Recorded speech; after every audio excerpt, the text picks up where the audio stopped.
পাটুলি, সেই গড়িয়ার পাটুলিতে আমরা এখন আছি এবং তোমাদেরকে যেটা দেখাচ্ছি এটা হলো নৌকা বাজার। বন্ধুরা, এখানে এই যে ঝিলটার উপরে যে নৌকাগুলো আমরা দেখা পাচ্ছি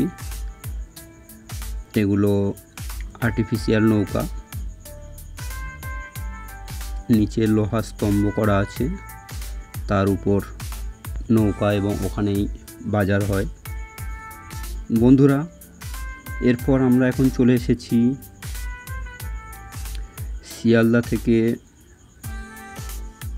10 থেকে 15 মিনিটের দূরত্ব বেলেঘাটা। তো এখানে আমরা দেখা পাচ্ছি একটা স্ট্যাচু, যিনি মাদার টেরেসা, যিনি আত্মতৃপ্ত মানুষের সেবায় নিজেকে নিযুক্ত